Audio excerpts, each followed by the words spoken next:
Berkah talenta. Mbak Silvi. Oleh nangis ora aku? Aja. Aja ya.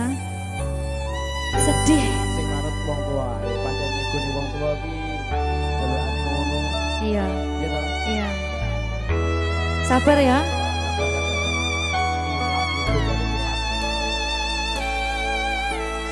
Tak ceritani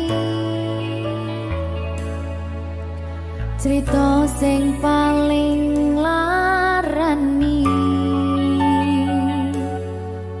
nalika bapak lunga ninggalke keluarga nelongso nanging kudu tak terima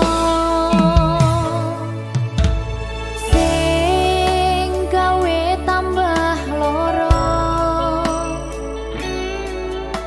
wong tuwa ana kaya ra ana ngendi kasih sayangi sing kaya cah liyane bapak ibu bingung dewe-dewe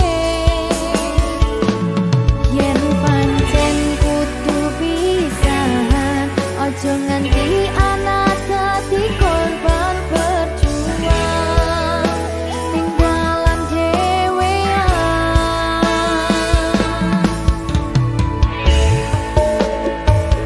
ora ono sing jaluk dilahirke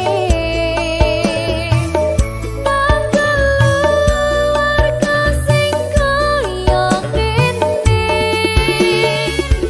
tak tampa apa anane kabeh kahanane yen pancen ngene iki takdire kudu iso kuat pelungane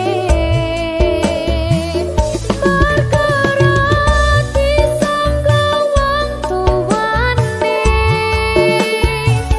kudu iso ngadeg dhewe ra ono cekelane ngene men anak sing rusak omahe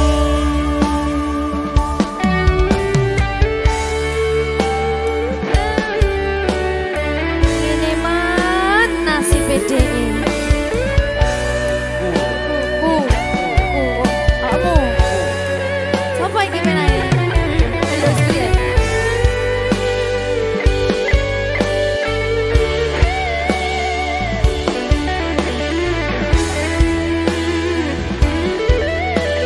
rungokno iki tak ceritani ya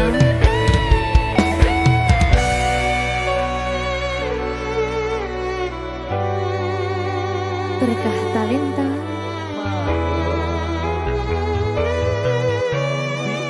Ceto, sabar.